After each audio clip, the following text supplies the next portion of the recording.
हर हर महादेव साथियों, व्योम पथ के पथिक इस समय अपनी आध्यात्मिक यात्रा पे हैं और आध्यात्मिक यात्रा में भी जहां ऊर्जा का अत्यधिक संचार होता है, जो उत्तराखंड के 4 धामों का मुख्य द्वार जिसे कहा जाता है, भगवान विष्णु के अनंत और असंख्य नामों में से एक ऋषिकेश, जो उच्चारण अपभ्रंश होने के कारण ऋषिकेश बन गया है।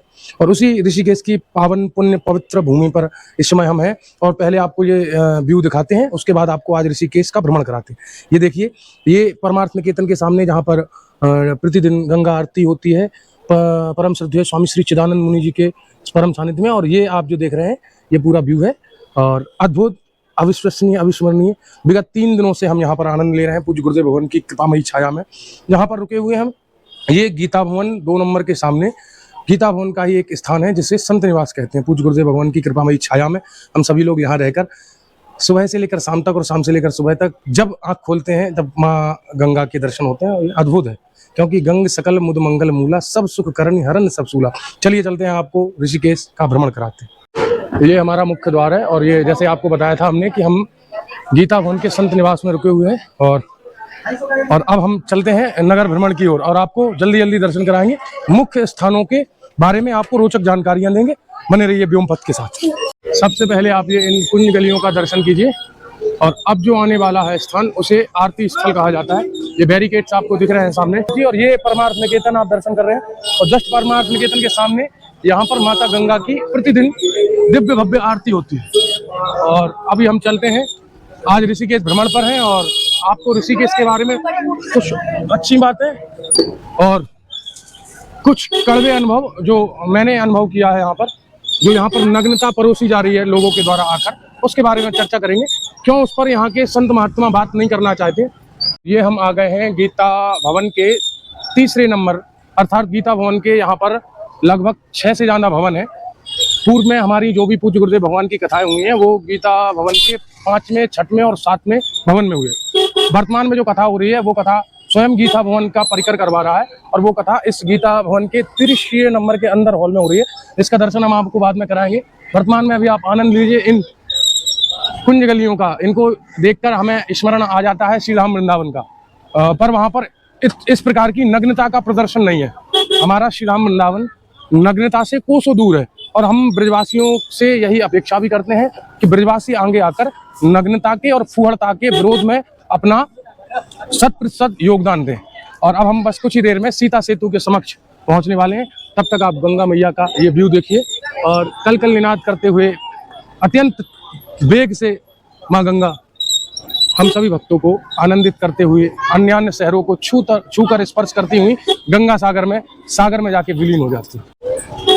ये आप दर्शन करना है अनंत बलवंत हनुमंत लाल जी महाराज के।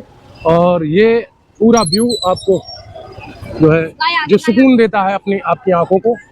और यहाँ से आप ये गंगा जी का भी व्यू देखिए और मैं प्रयास करूँगा कि प्रायः आपको सारी जानकारियाँ प्रोवाइड कराता रहूँ, लेकिन गाड़ी चल रही है और हवा भी तेज चल रही है। फिर प्रयास करते हैं। आज ऋषिकेश प्रवास का 3य दिवस है, किंतु हम अपने रूम से आज बाहर निकले क्योंकि ना तो हमको ज़्यादा जल्दी है और ना ही हम दिन में झुलसते हुए मौसम के साथ अपने आप को एडजस्ट कर पाएंगे। तो अब बने रहिए, आपको अद्भुत चीज़ों का अवलोकन करवाएंगे। अवलोकन अर्थात दर्शन कराएंगे, दिखाएंगे। ऋषि मुनियों की योग नगरी में आपका स्वागत है। स्वागत है उत्तराखंड के 4 धाम के प्रवेश द्वार में। कहा जाता है हरिद्वार और ऋषिकेश को उत्तराखंड के 4 धामों का प्रवेश द्वार कहा जाता है, मुखारबिंद, जहाँ से हम अपनी यात्रा प्रारंभ करते हैं। अब चाहे पंच प्रयाग हो, पंच केदार हो, 4 धाम हो या पूरी देवभूमि उत्तराखंड हो, यहाँ आकर ही आपको उस यात्रा को प्रारंभ करना होता है। तो आप मेरे आगे पीछे देख रहे हैं, बहुत सारी भीड़ है और महादेव के भक्त तो अद्भुत होते हैं। ये सब महादेव के भक्त हैं और शिव का भक्त साधारण असंभव। ये हम आ गए हैं मुख्य मार्ग पर, यानी ये वो मार्ग है जहाँ से बद्रीनाथ, केदारनाथ और जहाँ भी लोग जाना चाहते हैं अपनी यात्रा में वहाँ जाते हैं। और वर्तमान में अभी हम जो थे वो गीता भवन पे थे। गीता भवन गंगा मैया के उस तरफ है जहाँ आप बैराज होते हुए अपनी गाड़ी को ला सकते हैं और अगर आप गाड़ी से नहीं है तो इस सेतुओं के द्वारा पार होकर आप आ जा सकते हैं। अब मैं लक्ष्मण झूला जाऊँ उससे पहले आपको राम झूला का एक बहुत सुंदर सा व्यू दिखा देता हूँ। ये देखिए, आप जहाँ मैं खड़ा हूँ इस स्थान को आप स्वयं देखना। और ये देखिए, गोप्रो में जूम नहीं होता, अन्यथा जूम करके दिखाता। और ये देखिए आप शानदार सा व्यू।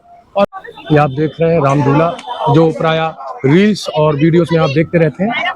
और मैं अब वहीं पहुंच चुका हूं। कुछ देर में आपको अंदर इसके जाके गंगा जी का व्यू दिखाऊंगा और यहाँ के बारे में बेसिक सी जानकारी आपको दूंगा। चलिए अब हम वहीं आ चुके हैं जहाँ के लिए हमने आपसे बोला था। वो मेरे आप सामने देख रहे हैं, वो सीता झूला लोग बोलते हैं, सीता सेतु हम लोग प्राय बोलते हैं। और यहाँ जो अब आप ये दृश्य यहाँ का देख रहे हैं, ये दृश्य है राम झूला का। और ये सारी वादी इस तरफ से उस तरफ का आवागमन अच्छे से हो, इसलिए इसका प्रयोग किया गया था। इसकी कई बार मरम्मत का कार्य हो चुका है। जब भी थोड़ा बहुत जर्जर होता है तो पूरा काम करवा दिया जाता है, क्योंकि यहाँ पर जो सरकारें हैं वो धर्म तीर्थ क्षेत्र स्थलों के लिए समर्पित कार्य सरकारें हैं। और फिर यहाँ की जो साधु संतों का अपना एक ऑरा है वो भी अच्छा है। तो लोग प्राय यहाँ पर बहुत आते हैं, इसलिए यहाँ की व्यवस्थाओं को सुचारू रूप से चलाने के लिए सरकार प्रतिबद्धता के साथ कार्य करती रहती है। और अभी बहुत भीड़ है, तो इधर से अभी वाहन दो पहिए नहीं जा रहे हैं, किंतु जब भीड़ नहीं होती है तो यहाँ इससे बाइक भी निकलती हैं। हमने पहले आपको बाइक से एक बार भ्रमण कराया था। और ये आप देखिए गंगा जी का शानदार सा व्यू आता है यहाँ से। वो वहाँ पर हम रुके हुए हैं, सामने आप देखिए मेरी उंगली के जस्ट उधर। ये इसमें जूम करके नहीं दिखा सकता मैं, लेकिन वो आपको जो घड़ी का टावर दिख रहा है, बॉस टावर, वो उसी के पास हम रुके हुए हैं। और यहाँ से पूरा ये दृश्य दिखता है। मैं कोशिश करूँगा कि आपको भरत मंदिर के बारे में और जानकारी दूँ। ऋषिकेश की बेसिक सी जानकारी ये है कि लगभग 17वें मनवंतर में रैभ्य नाम के मुनि हुए थे, जिन्होंने भगवान विष्णु की कठोर तपस्या करी, जिससे भगवान विष्णु प्रसन्न हुए और उन्होंने मुनि से वरदान मांगने को कहा। तो संसारिक क्रियाकलापों से मुनि महात्मा विरक्त थे, तो उन्होंने भगवान से यही प्रार्थना की कि आप यहीं बस जाएं। तो भगवान के असंख्य नामों में से एक नाम ऋषिकेश था, और भगवान ऋषिकेश नाम से ही इस स्थान पर बसे थे। और नाम भी उन्होंने ऋषिकेश दिया था, किंतु उच्चारण के अपभ्रंश होने के कारण ऋषिकेश कालांतर में ऋषिकेश हो गया, और हम सब उसको अब ऋषिकेश ही प्राय बोलते हैं।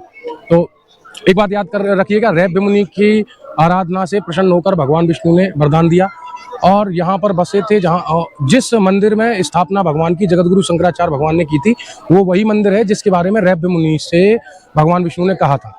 तो आशा करता हूँ आप समझ गए होंगे कि मैं क्या कहना चाह रहा हूँ। अब आपको ले चलता हूँ भरत मंदिर में, जो मैं भी आज तक नहीं गया। मुझे भी कई वर्ष हो गए, शायद इस बार मुझे महादेव ने सुझाया कि वहाँ जाओ। तो इस तरफ हम जाएंगे जब, तब वो हमें मंदिर मिलेगा।